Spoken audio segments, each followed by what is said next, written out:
Tulsi Gabbard rocked Kamala Harris's world last night on that debate stage. From early on in the night, it was clear that Tulsi Gabbard was coming for Kamala Harris's neck when she went after her on her so-called Medicare for All plan, which is really just a public option. Tulsi actually nailed her ass to the wall by saying the problem with our healthcare system right now is that for-profit pharmaceutical companies and insurance companies have been running the show, and now those same for-profit companies love Kamala Harris's plan. And before that moment, most of the debate was just Kamala Harris trying to lambaste Joe Biden for continuing the status quo in healthcare. But in that moment, Tulsi Gabbard shows that's exactly what Kamala Harris is doing.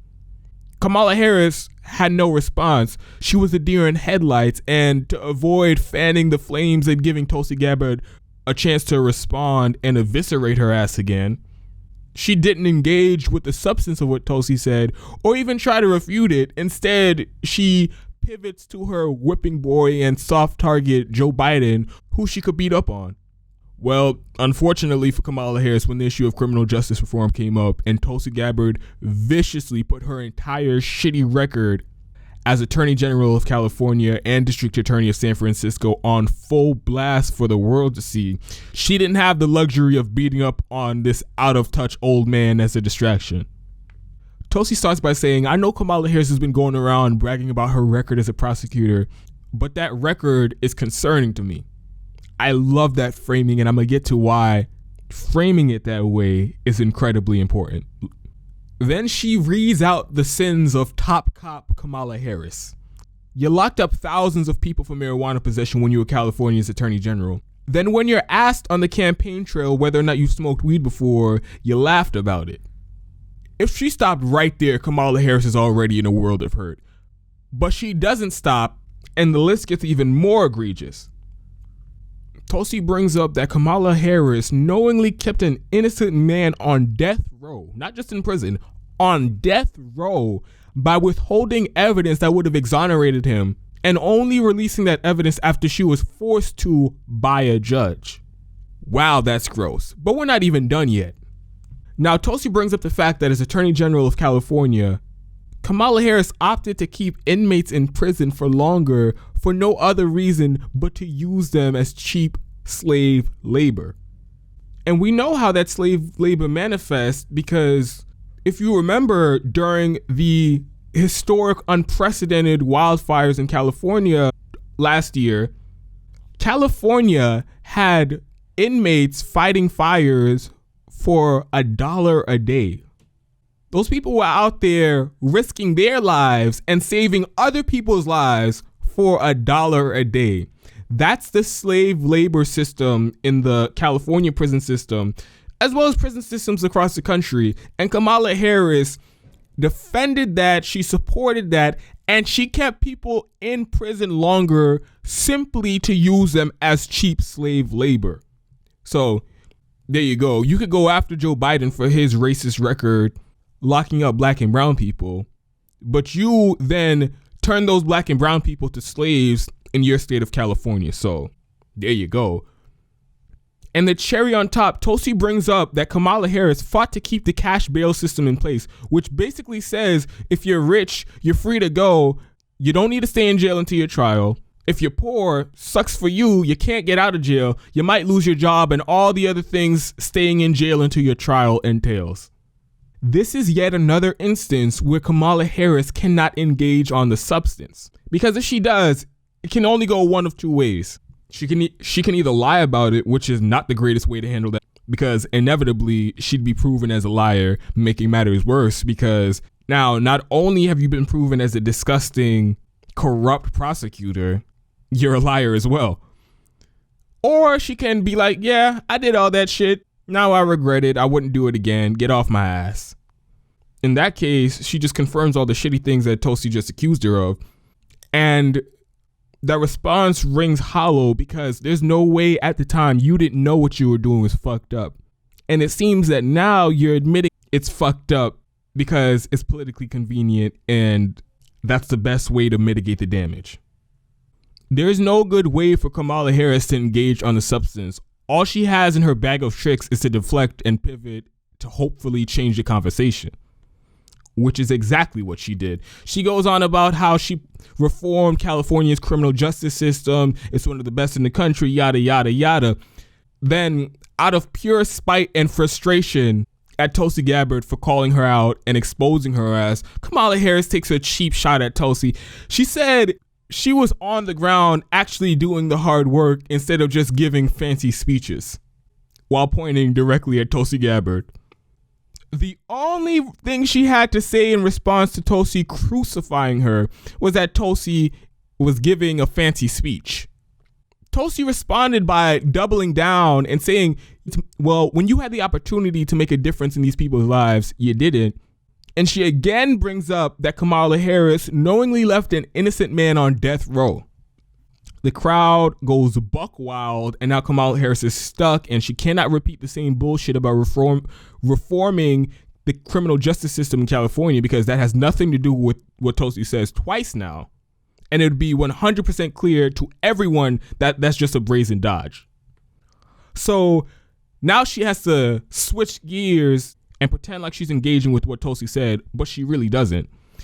Instead, she picked out literally one word in Tulsi Gabbard's criticism and made a whole straw man argument out of it, talking about how she's always been personally opposed to the death penalty. Kamala, nobody asked your opinion on the death penalty. What was just brought up is the fact that you knowingly left an innocent man on death row, hiding evidence that would free him until a judge forced you to release it.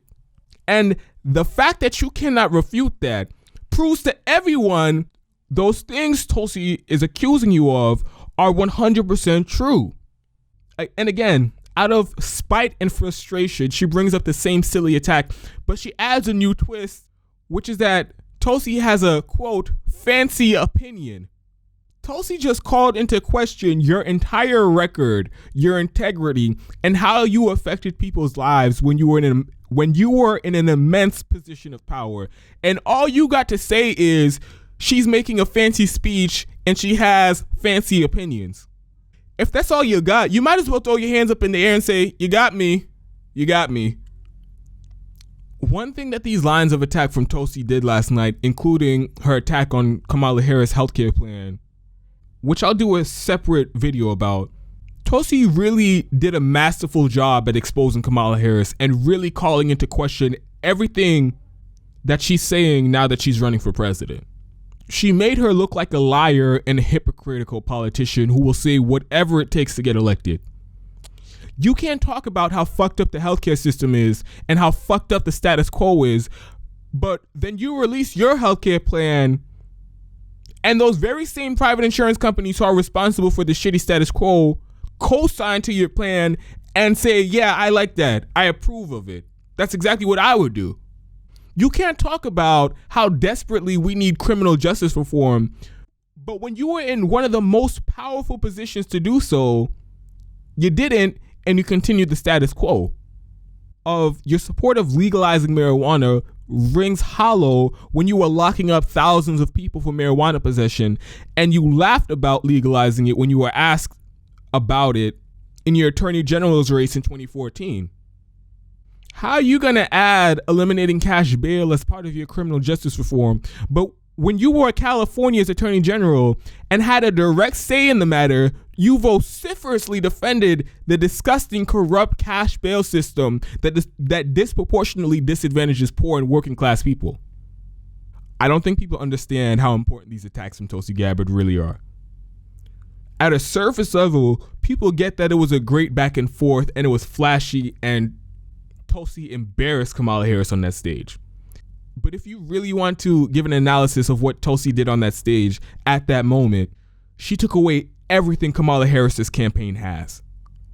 Kamala has run her entire campaign on the fact that she was some big-time, tough guy prosecutor in California. She was the attorney general overseeing the second largest Department of Justice in the country, second only to the United States Department of Justice. If you ask her, she basically says her only qualification for being president is her time as a prosecutor, because that's how she spent her entire career.